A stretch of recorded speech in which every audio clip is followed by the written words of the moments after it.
Hi, this is Jim from Safety Wars. Before we start the program, I want to make sure everyone understands that we often talk about OSHA and EPA citations, along with some other regulatory actions from other agencies, legal cases, and criminal activity. Everyone is innocent until proven guilty in a court of law. Proposed fines are exactly that, and they are often litigated, reduced, or vacated. We use available public records, news accounts, and press releases. We cannot warranty or guarantee the details of any of the stories we share, since we are not directly involved with these stories, at least not most of the time. Enjoy the show.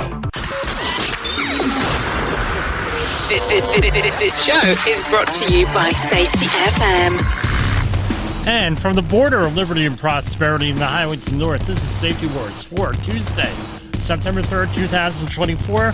Welcome to Disaster Preparedness Month, 2024. So here is the plan. We're going to be doing something on disaster preparation every day that we broadcast this month. It's been our tradition going way back, even before we had this program, where we would talk about disaster preparation with all of our customers, all of our clients, all of our personnel. Extremely important subject. I have a different approach to it than most people. So listen up.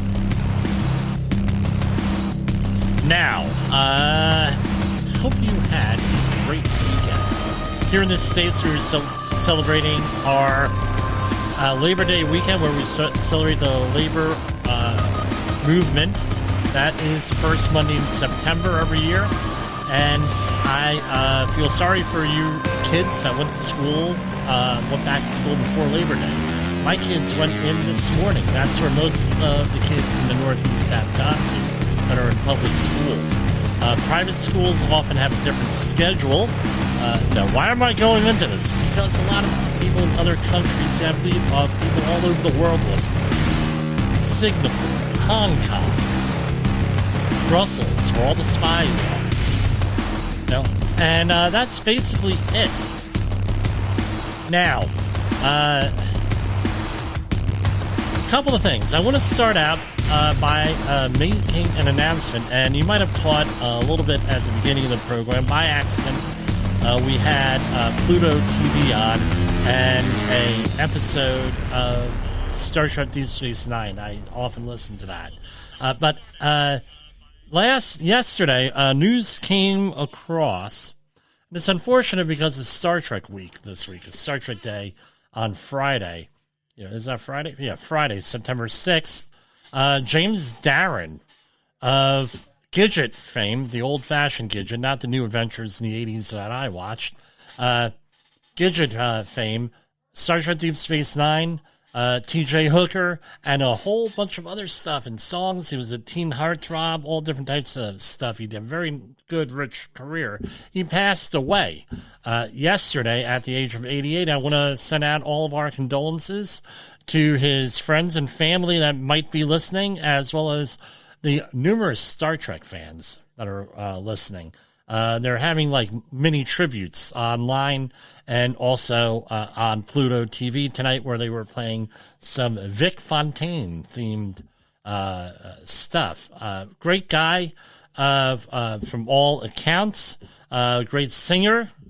If you like that type of singing, it's along the lines of Frank Sinatra. He did a lot of cover songs like that and some other stuff. So, great guy there. Very memorable character. So, how do we get involved in here doing this stuff on disaster response, disaster preparation? If you do 1910-120 work, that's a HAZWOPER, hazardous waste site operations and emergency response. You were involved in disaster preparation and response. The way it is. Now, the question goes along these lines. How do we define all of, we hear this, disaster preparation, disaster response, disaster. Now we hear, because of the Ukraine war and some of the other stuff out there going on, you hear all different types of stuff, right? Well, here, let's share this. Here, that's our disaster response, right? intro to disaster response. That's what we're talking about today. And how do I get involved in this? So, after 9/11, I was involved in some very high-level cleanups, specifically the anthrax cleanups in New York for CBS and NBC. I really can't go into a lot of those things, just the way it is. Without highly confidential, people have wanted to come on to here. We've never been able to do it. A lot of PTSD on those jobs, 9/11, the whole thing, and a lot of controversy because, as we found out, we all got a little taste of it with the COVID-19 response.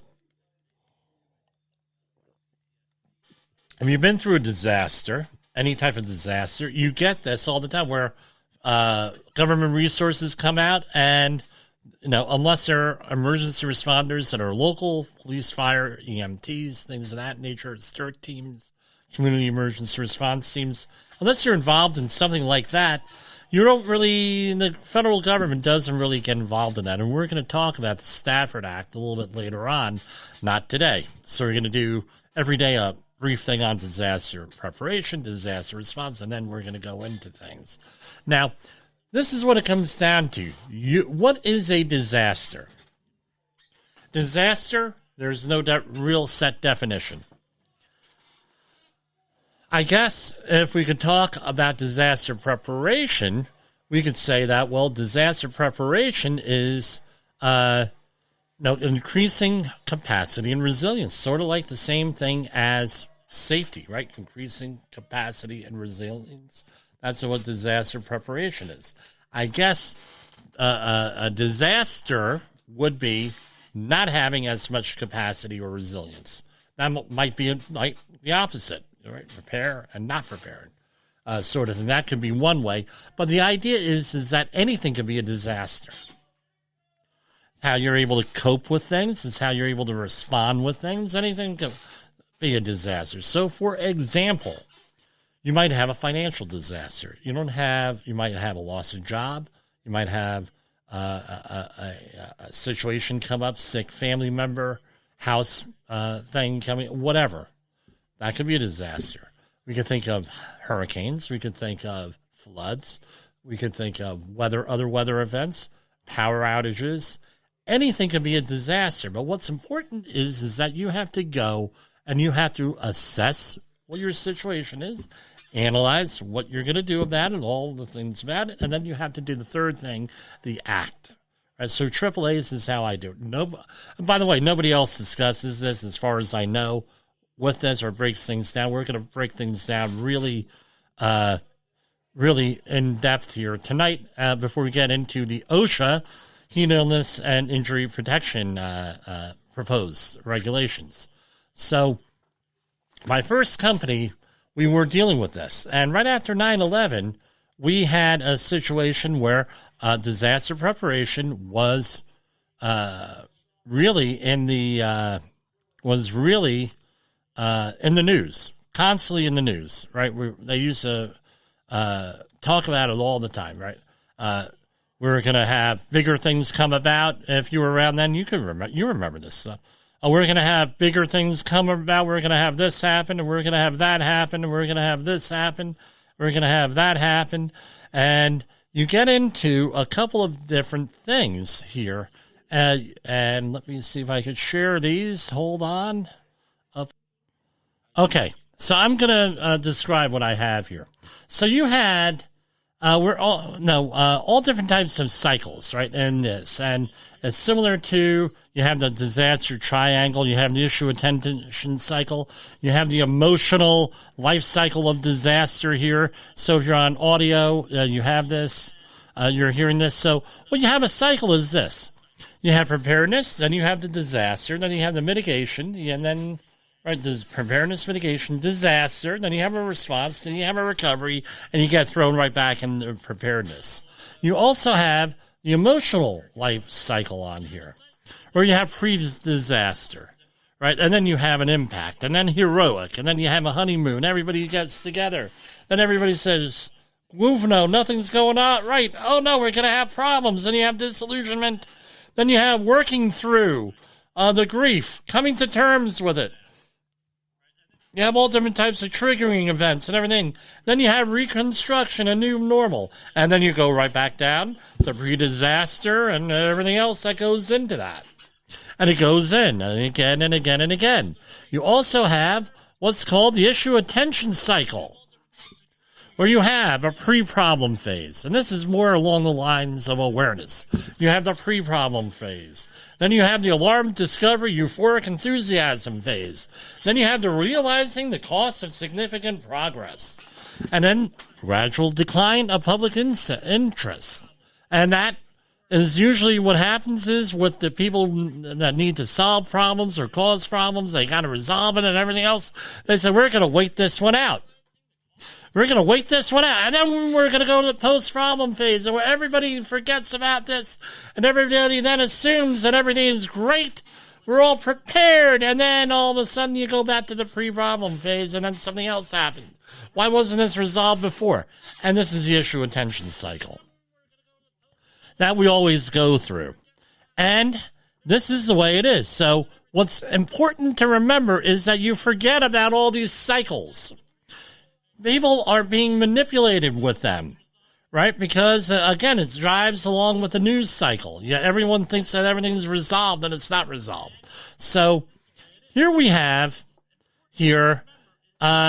what happened was right after 9/11, there was all this interest in disaster. And then in 2010, what happened? 2010, that's when everything waned. I gave it up, the company and everything else. And then we still do it a little bit because we have emergency action plans for clients. And, hey, what are your emergencies? We're going to prepare for them. So we're still involved with them. But on the community level, everything went away. Everything went away. We didn't think about it. And what happened? Funding all these disasters that they thought they were going to have, which was the chronic flu, pandemic flu. This was going to happen. They're building vaccine plans. They're building it. 2010, all the funding went away because new administration, right? New administration, different priorities. This isn't an issue because nothing's happening. And then what happens? 9 years later, COVID-19 happens. That's what happens.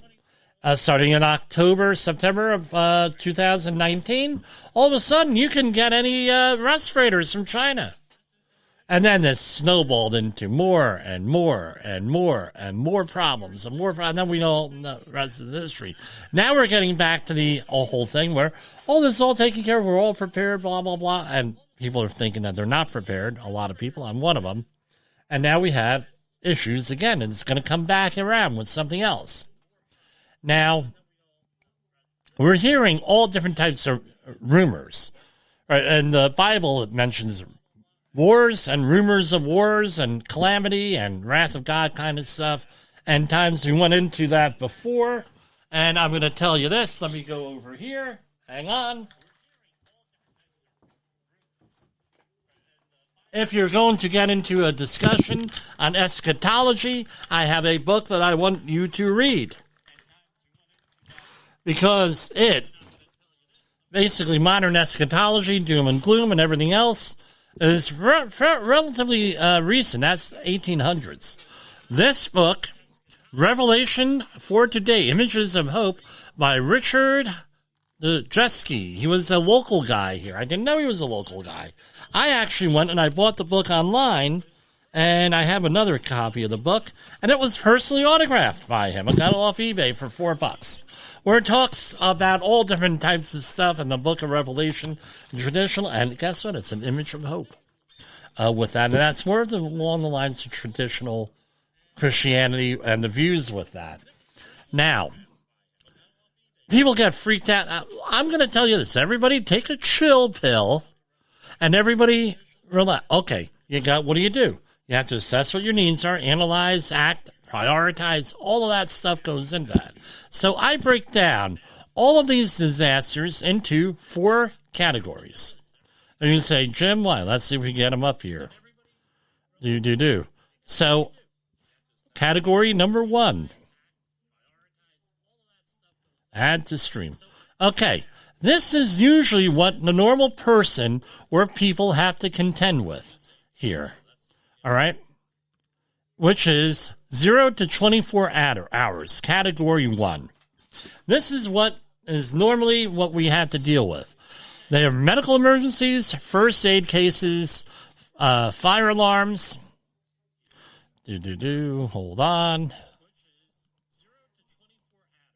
Right? Medical emergencies, first aid cases, fires, fire alarms, short-term power outages, short-term situations, floods. That's normally what we have to deal with. So what's the idea here? The idea is that and I'm sorry for driving everybody nuts, but this is reversed today here. All right. No, we're getting small and large. I'm the large, But anyway, all this stuff is power outages, short-term situations, floods, things of that nature. That's what we need to worry about. That is what most of us do. So you have a fire alarm, you have a fire, you have an emergency, you have first aid case, whatever else. Very easy to prepare for. You have a first aid case, you have first aid training, you have a first aid kit, things that are, we're going to go into what's not in a first aid kit and what is in a first aid kit, what you need to have, and everything else. So that's number 1. All right. Fires. Okay, what do? You have a fire extinguisher, 911, blah, blah, blah, everything that goes along with that. We'll talk about that. Power outages. That, in my opinion, is the biggest thing that we have to worry about. Threats to our grid, our communication systems. So, for example, we had in fairly recent memory, let's pull this up. So, fairly recent memory, what have we had? We had a North Carolina power grid attack in Moore County, North Carolina, in December 2022, where 45,000 people were left without power for several days, and resulting in at least 1 death, where a woman could not recharge her oxygen tank. All right, with that, I don't know if they ever really solved that problem, but it was thing is damaged. The first time I heard of something like this happening was in 2013, which was right down the street from a job I'm familiar with, Metcalf Road, and one of our listeners, at least one, because I know people who were with me on that job actually went out there and remember the location and everything else. It was along the lines of someone damaged a power station. I'm not going to say how. And what happened? They lost power. Right, and that's our biggest threat, something like that. Also, they called corona mass ejections, cosmic ray damage. There's been a lot of talk about that. Threats to our grid, because according to most estimates, if the grid goes down, electric grid, basically 90% of the people are dead within a year and a half. A year and a half, 2 years. Basically, because of lack of resources, lack of food, medical care, you name it, right? You're going to have mass casualty event. There were a lot of TV shows late 2000s, early 2010s on this. Now, you're going to say, well, Jim, how often does that? That's a black swan event. Black swan. That doesn't happen. And then I remind them that there are black swans in other hemispheres, southern hemisphere, Australia. But here, according to a article, Doug McIntyre from fairly recently, doesn't give me the date on here. All right. Okay, domestic attacks. According to Bloomberg News, attacks on power facilities have spiked recently. Power companies reported 185 physical attacks or threats on grid infrastructure in 2023, and that's increasing over 2021. So, we don't have current things. Now, this is one of the things that worries me, are power outages. We recently had a power outage here, but we also had a communications outage. Same thing, right? Communications outage here with the internet problems. People were freaking out. What are people going to do after a couple of days without power? They don't have generators. They don't have this. It's a problem. But people, again, Well, Jim, you had 12 days of power outage after Superstorm Sandy and people kept it together.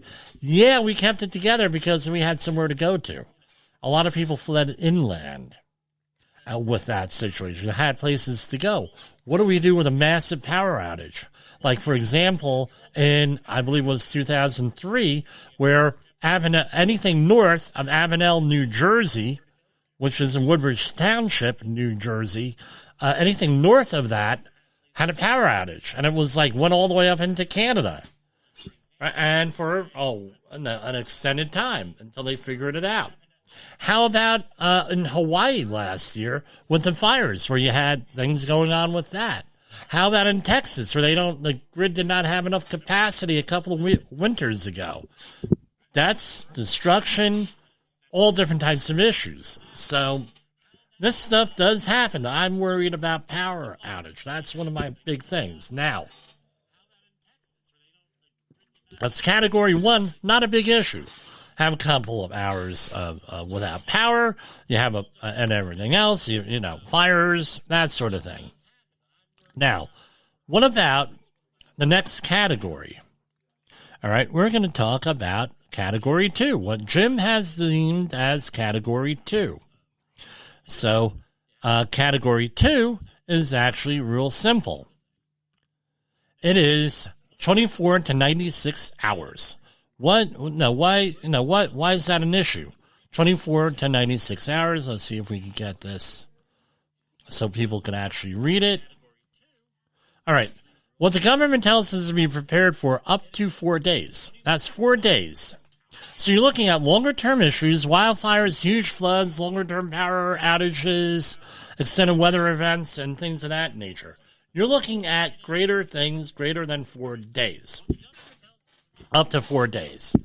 Again, we could prepare for that. So, food for 4 days. So, let's talk about this. That's 4 days. Average person drinks 2 gallons of water for 4 days. So that's 8 gallons of water for every person in your household or you're in charge of. Now that doesn't take into account heat or cold, because in heat you're in the house without power and with water, you're going to blow through that 2 gallons pretty easily. So what is about 2 gallons of water? Depending on the size of the bottles, you're looking at a case of water bottles, right? For basically 1 case for 2 days per person. So 4 days, you're looking at 2 cases per person. You have 4 people in the household. That means you're going to have 2 cases per day. So you're looking at about 8 cases of water is what it comes down to. Now, calculate it out. So 2 gallons, right? That's 128 fluid ounces times 2 is 256 ounces per person. You could go and you could do the math. So you're talking about 2 gallons per person per day. So you're looking at about 8 gallons, however you want to get there. Bottled water and everything like that. So you're dealing with food for 4 days. Now, this is easy to take care of. Again, preparation means ahead of time. You go out there and you have, like every time you go shopping, you get an extra can of beans, you get an extra can of pineapple, you get an extra can of this, maybe some of that long-term storage milk and things of that nature, and stuff that you normally eat. You don't want to be in a situation where you have people out there going and getting this 10, 20, 30, 40 year supplies of food. Well, yeah, this will last 25 years. It'll be long dead and gone by the time you might have to use that. You open it up and you find out everybody's has developed a legume allergy and everything else there, and peanut allergy and all this other. Now you don't have food to eat, blah, blah, blah. You're much better off getting those are good, and those have an application. I'm not saying don't buy them. I'm actually saying do buy them if you can, but realize that it's more important to get stuff that your family will eat, that you will eat. The last thing you want is to have something inedible, and then everybody goes out there and they can't eat any of this stuff. Again, most people have enough capacity for storage for something like that. Generators. Okay, you have a generator. how much fuel you're going to need in 96 hours. And is that going to be a propane, natural gas, a whole home generator that are often for sale, a portable generator, how you're going to set it up? Are you going to be starting it up every month, making sure it's running? How much fuel is it going to run? You want to try it out on a real load. Is that generator have enough power so you don't fry the computers, so you don't fry your refrigerator and freezer? No, because you don't have enough power, enough amperage. Now you're going to, or voltage, you're going to start screwing. I'm not an electrical guy. Now you're going to screw with that and everything else. What are you going to do with that? Then you go into, let's go for our next slide here. And we have slide number 4 here. All right, category 3. This is where you get, and this is where you get the really serious things. This is like a longer term type of thing. And I know the slides are, I put together in a hurry here. Okay, I'll fix them. Right. This is cause for big concern because it's long-term stuff, 4 to 30 days. Okay, these are common in rural, more common in rural areas. Even though we did get hit with it with Superstorm Sandy where I live, and there are other areas that get hit with hurricanes and things of that nature. We're talking about the East Coast, the West Coast deals with earthquakes, longer-term things where. You're right. That's not 4 days the government gives you. That's just to get their stuff together and get things going and get the Red Cross going and all those other organizations. Now you're getting into category 3. You're talking about longer term planning. How with that? You're in with the big boys here. Now let's talk about water. Now you got to talk about purifying water, unless you could store 2 gallons of water per person for 30 days, which comes out to 60 gallons of water per person. That's a lot of freaking water. Now let's say you have a household of 4 people. Now you're dealing with 240 gallons of water for 1 month. That's a lot of water. You got to have a plan. There are different water sources that you could have. You could have a pool. You can have a well. Okay, you have a well. Now you have power. Need to have power for the well water. Do you have some type of reservoir? People in desert areas, arid areas, a lot of them have reservoirs. They have tanks, water tanks, where they are. Now, at that point, 4 days, you're going to start to get a little bit ripe. And that deodorant ain't going to work so good. There's even a commercial nowadays on that I just watched today. Where people are out there, hey, would you like to, what happens after a week in the wilderness? Well, anybody could smell you from a mile away. You're smelling like a sea lion, a stellar sea lion up in Alaska. I know on the west coast of the United States, where you're smelling this stuff from a quarter mile away, and now you have sanitary issues. How are you going to be? You're going to need more than that. How are you going to handle it? 4 to 30 days. Food. For 30 days. That's a lot of food. Where are you going to get it? Does your community have that? What are you going to do? Do you have chickens? Again, people in rural areas often are more prepared for this sort of thing because they're able to have more capacity. Now you have, right, with that. So now, where are you going to evacuate to? Do you have a fallback area? Can you go to a family member's in another part of the state? Another region? Can you get there? How do you get there? How do you plan this out? Do you plan on staying put? Can you get supplies from elsewhere and bring it in? All of this stuff goes into that. So that's a category 3. That's a big deal what to do with that. And then you have the really serious situation, which is category 4. Again, nobody else talks about it this way, but I have to because we have to do systematic type things on how do we do this. So we're going to go to category 4, which is 30 days plus, if you've been following along. Now, this is basically off-the-grid living or primitive living. This requires a huge commitment, storage of huge amounts of food and water and everything else that goes along with this.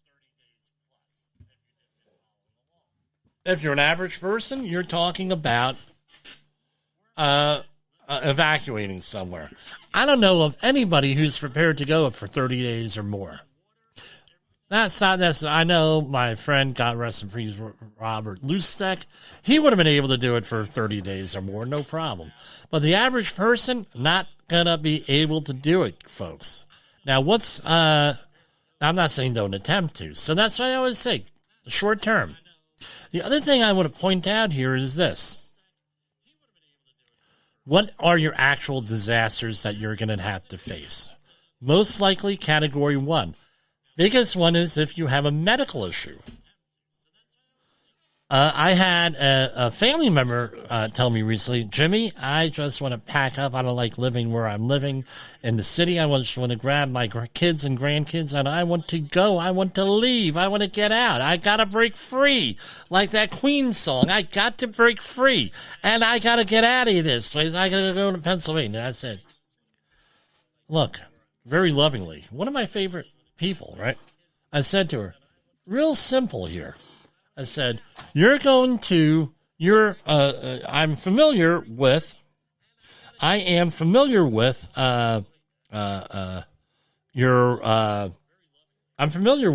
your situation. You may have some health problems. My dear cousin from many years ago passed away because he had a major health emergency come up. It was one of those ones that you can't detect. It just happens. Right? Didn't recognize any of the warning signs because they were it's very subtle warning signs. And what happened was there was a huge car accident in his community with multiple fatalities.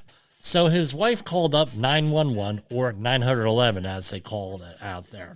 And the ambulance said, look, we will get there as soon as we can. Right? We will get there, but you have to stay put, stay where you are. If you want to stay on the line, stay on the line. There's nothing we could do because all of our emergency resources are wrapped up in this accident here. It's a massive accident. He ended up passing away because he got to the hospital too late. Had he gotten there like 45 minutes earlier, very good chance he'd be here with me today. And we'd be talking about it from a different point of view. But he basically, the capacity wasn't there. That might be a more pressing need than all this other stuff. So if you have a chronic health condition or what have you, where is the nearest hospital? Where's the nearest medical facilities? Am I going to be prepared to respond to the need of a family member? Are they going to be able to respond to the need for me? This is where AEDs, automatic electronic defibrillators come in. Do we need to have one in the house? And all this other stuff goes in there. That may be a specific need. Another specific need is what we went through with my parents was medicine. What do they ask when you call 911 and you have an EMT come there, a police officer? What medications are they on? How about going to a doctor? We're going to talk about that this month. How do we prepare for this? So what I want, if you don't listen to any other program this month, I want you to come away with one thing, a couple of things. One, assess your situation, analyze it, act, right, and prepare, right, with that and prioritize, number one. Number two, I want you to go out there and prioritize. Big thing. A friend of the program, here, he and his ex-wife had set up a self-sustaining community. All right. And they had gotten a whole bunch of people together and they basically a commune sort of thing. And it wasn't like the commune for like Mayflower where they're all starved to death sort of thing. And that's a different thing, Mayflower, pilgrims, that sort of thing. It was along the lines of, let's band together, use our resources. We're still going to be capitalists here, unlike the pilgrims. And we're going to go out there and have a community set up and share resources, pool resources. And every year we're going to have one type of thing going on. And so along the lines of, this year we're going to make sure we have a secure food supply. So they learned how to do farming. They learned how to do canning. They had chickens. They had this. Okay, so now they have a secure food supply. They also went out and made sure they had a secure water source. We're going to have up collecting rainwater. If it's legal, a lot of places it's not legal to collect rainwater. You got to watch out. We're going to go out there and we're going to have a well drilled. And we're going to have that way secured. And we're going to make sure that water is good to drink, blah, blah, blah. Okay, next year, power. We're going to have a power supply. We're going to have resilience. So this is the year we're going to have put in some generators, some whole house generators. We're going to put up some solar panels. We're going to have some batteries. And you get the idea, on and on and on. And over the course of 5 or 6 years, they had themselves a nice little setup. Some people left the commune. Some people stayed with the commune. Some people, all different types of things were in there. And again, just from one thing a year. What are they coming just from one item a year? And then by the end of 4 or 5 years, and again, they did some things concurrently, but they had one priority a year. Now they went in and they were able to add capacity and add resilience to their situation, which made it safer, which made it more like disaster preparation. So we're going to continue this discussion every day. So we're going to go to our first commercial break, and that was a good one, I think, after I got the stuff straightened out here. So we're going to go to our first commercial break here, and then we'll go out there and do everything. All right, hold on. Boom, boom, boom. I forgot where things were. I did have programs last week. I did not upload them because they weren't high-quality programs, a couple of them, and they needed a little bit of editing, which I could not do. We'll get back to that today. Uploading. Have you listened or watched the Safety War Show? It does stream live on the radio and on the streamer-emers that we have. So if you have not taken a listen to Jim Posel and what the hell he's doing every evening with Safety Wars, I would strongly encourage you to take a view or take a listen, whichever option is available for you, and take a listen to what the hell he has going on. It will take some deep dives in some information that you might be interested in. In the professional safety community, communication and planning are just a few keys to your program's success. The question many practitioners have is, where do I start? Dr. Jay Allen, the creator of the Safety FM platform and host of the Rated R Safety Show, has built a global foundation to help you along the way. Go to safetyfm.com and listen to some of the industry's best and most involved professionals, including Blaine Hoffman with the Safety Pro, Sam Goodman with the Hop Nerd, Sheldon Primus with the Safety Consultant, Jim Posel with Safety Wars, Emily Elrod with Unapologetically Bold, and many others. As individuals, we can do great things, but as a team, we become amazing. Dial into safetyfm.com today and surround yourself with a powerful force of knowledge and support.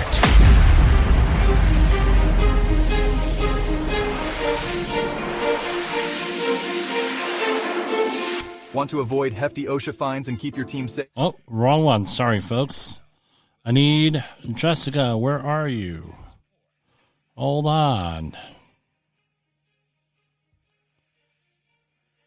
OSHA recordables, catastrophic losses, environmental disasters. You want answers? So do I. This is Jim Posel with Safety Wars. That's my daddy! From the front lines of the safety war, it's Safety Wars, with your host, Jim Posel on Safety FM. Get ready to face the harsh reality. This is gonna blow your mind. There's a new daytime talk show on your local cable access station. What happens when safety, scandal, and heartbreak collide? Welcome to Safety Wars, the talk show. Today's episode is a doozy. Imagine confronting your unsafe supervisor who just happens to be your ex-wife's new hubby. Talk about a powder keg. But wait, there's more. We've got an exclusive interview with a corporate exec who's taken out life insurance policies on his riskiest workers, hoping to cash in on a deadly mishap. Yup, You heard that right. It's a real-life plot twist you can't make up. Tune in as Jim Posel, CSP, our very own Jerry Springer of Safety, dives deep into this explosive confrontation. Sparks will fly and secrets will be exposed. Catch the full episode on Safety Wars on YouTube and your favorite podcast platform. Don't miss out on the drama that could save your life. Like and share now, and stay safe, folks. Okay, those are obvious parody commercials I had made here. I'm having a little bit of fun. I mean, we got to have a little bit of fun here. Now, this is what we have going on here. We're going to talk about the new heat illness proposed standard here.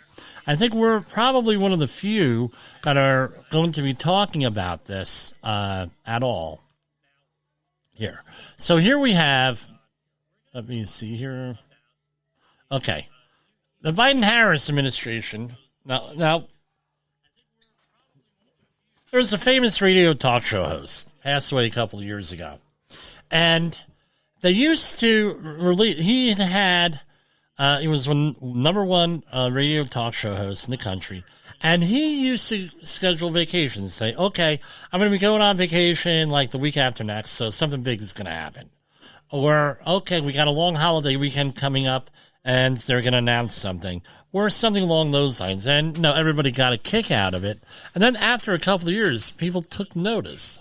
They said, son of a gun, he's right. Every time that he's on vacation, something big happens, so he can't comment on it. So what happens? They're talking for years, for freaking years, the Biden-Harris administration. The OSHA, we're coming out with a heat illness and protection plan. We're going to do this. We're going to do this. Blah, blah, blah, blah, blah, blah. And it's delayed. Now we're into a situation here. Yeah, we're in an election year, so they got to pay. They got to be a pay day here. And they come up, and if we run overtime here, we run overtime here, and you can listen to this on the podcast. So here we have Biden-Harris administration's proposed rule to protect indoor and outdoor workers from extreme heat's dangers opens for public comment. Okay, it gets released right before the election. Holiday weekend, we were off. My friends in the UK I have a UK client. Yeah, we had off yesterday, right? A lot of emails I woke up to.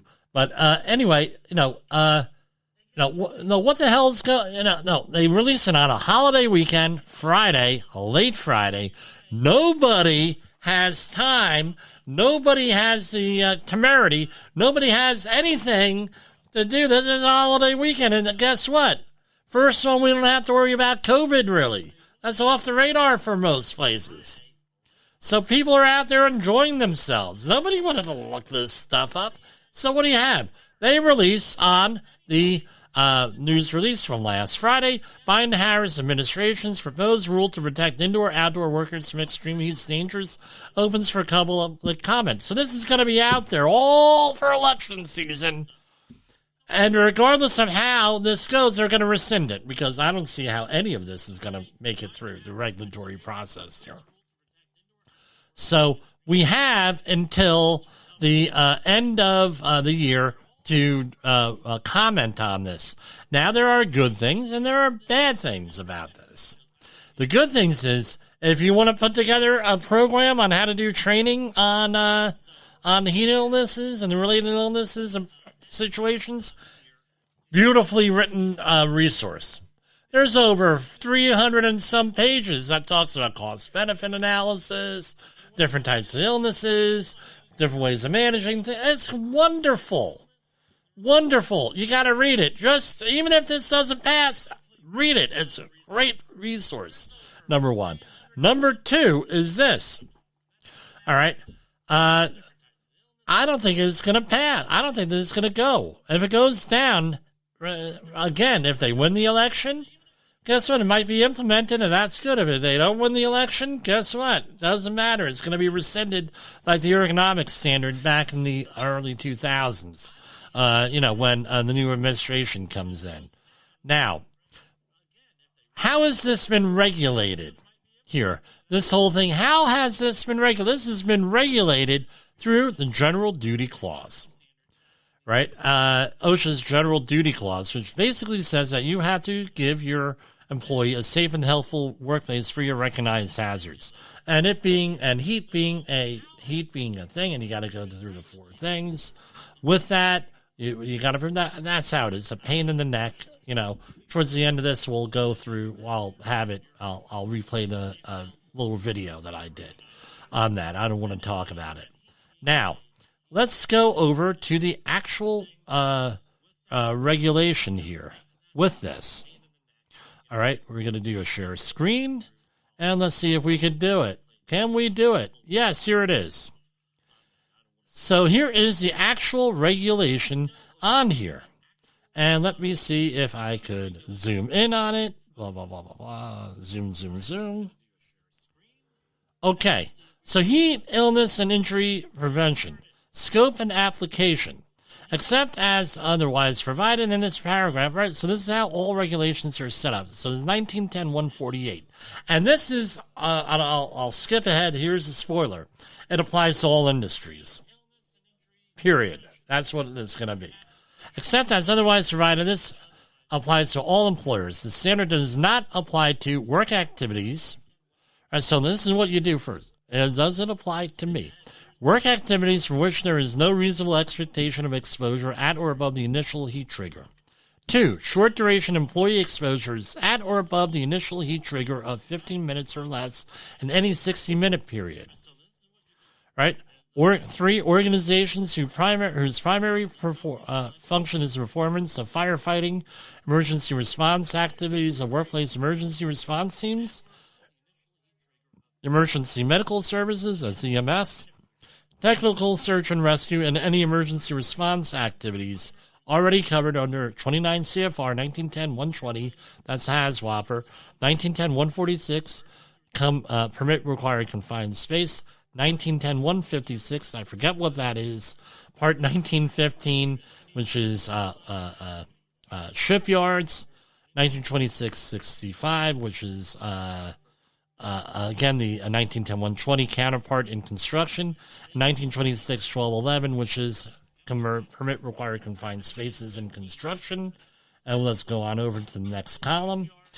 Another exemption, work activities performed in indoor work areas or vehicles where air conditioning consistently keeps the ambient temperature below 80 degrees Fahrenheit.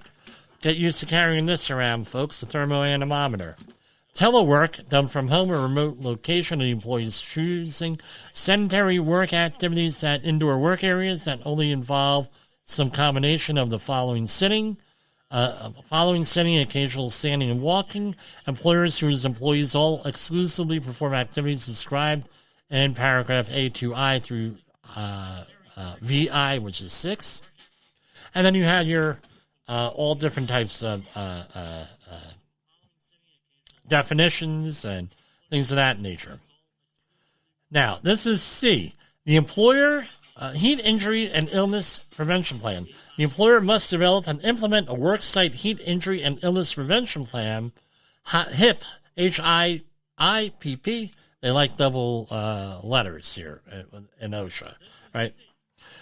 With site-specific information, the HIPP must include basically your basic safety plan, right? With that, an identification and heat metric. What are you using to monitor this work area? If the employer has employees who wear impermeable clothing, if the employer has more than 10 employees, the HIP must be written, right? Must be written. So under 10 employees, this could be verbal. I don't recommend that. Because, we were never told that. We were never told that. Well, nobody told us this. Baloney. You have to be in writing all the time. All right? If the employer, because you have workers' comp issues, and if you're a general contractor or host employer, you have other types of things. You may want to require a written program. If the employer, right, the employer must designate one or more heat safety coordinators to implement and monitor the HIP. That's more or less your competent person. The employer must seek the input and involvement of non-managerial employees and their representatives. So, in other words, somebody sitting in an office Drinking coffee and eating donuts in January shouldn't be writing this. You know, who has no and will never go outside. Right? What it is. The employer must review and evaluate the effectiveness of the hip when a heat-related illness or injury occurs that results in death, days away from work, medical treatment beyond first aid, or loss of consciousness. The employer must make the hip readily available to the worksite to all employees, meaning training. The hip must be available in a language that each employee, supervisor, and heat safety coordinator understands. Identifying heat hazards. You have to identify those things. All different types of ways. You can do air monitoring. You can do a heat index forecast. You can do all different types of stuff out there with that. And I could see that's going to be a whole training class in itself. Okay. And going through their heat index, and it goes in there to talk about what that is. But the employer must see the input and involvement of non-managerial employees. Heat metrics, the heat metric of the employer chooses to monitor will be determined, so you got to choose how you're going to do it. Exemption from monitoring. The employer can assume that the temperature at work area is at or above both the initial heat and high heat triggers instead of conducting on-site measurements or tracking. So, with that. And it also regulates here the requirements that are above the initial heat trigger. Timing. The employer must implement the controls described in this paragraph when employees are exposed to heat at or above the initial heat trigger. We're going to talk about what that is. Drinking water. The employer must provide access to potable water placed in locations readily. I've always said, especially if you're doing emergency response or your mobile crew, bring your own water for the first 2 days. Let them figure things out. Now, my opinion, again, my opinion, not OSHA's, my opinion,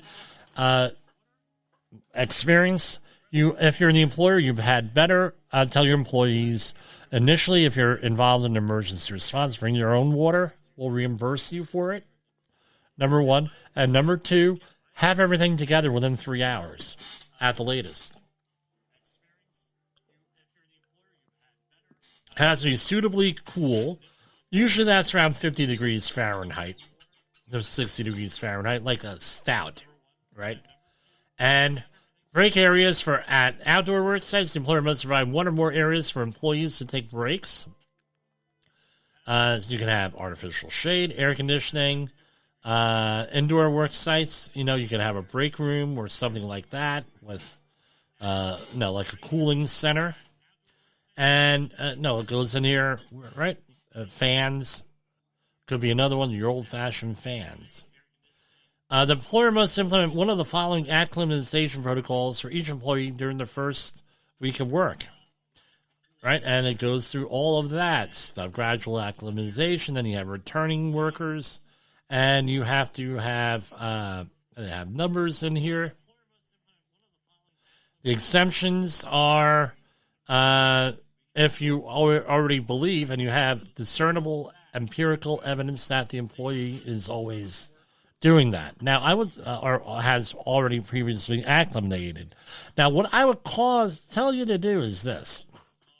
You have to make sure that your employees are able to tolerate the heat. How you're going to do that, I have no idea with that. If they're subject to respiratory protection and you're complying with the 19134 respirator standard or the 1910-120 has offer standard or any standard like that, you may have some type of physical that's associated with that, and it's often the case with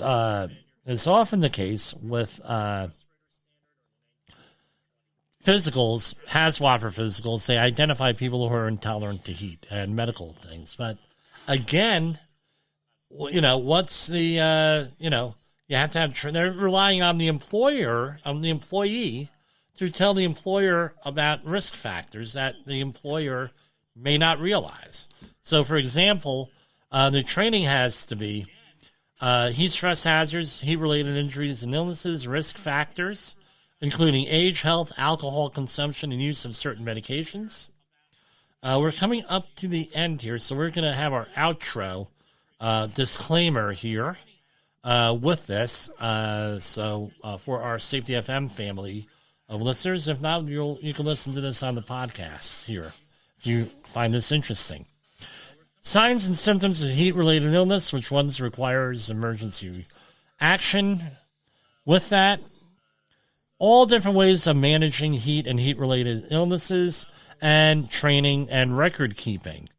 All of that's got to be in there. So if you don't like this stuff, you got to go and you have to do that. It looks like we'll make it on time here on here. That's what I have with this. Again, this is something that you need to really consider. December 30th is when you have to issue comments. Let me know what you think. I think this is not going to pass, in my opinion. This will never be implemented with this because there are going to be a lot of people, small business owners, who are not going to want to do this. So, for Safety Wars and Safety FM, this is Jim Posel. We'll see you tomorrow.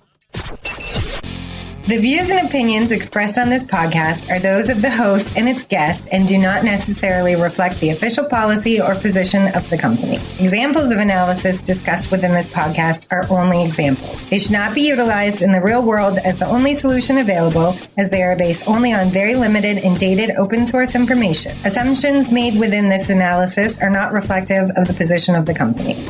No part of this podcast may be reproduced, stored in a retrieval system, or transmitted in any form or by any means, mechanical, electronic, recording, or otherwise, without prior written permission of the creator of the podcast, Jay Allen.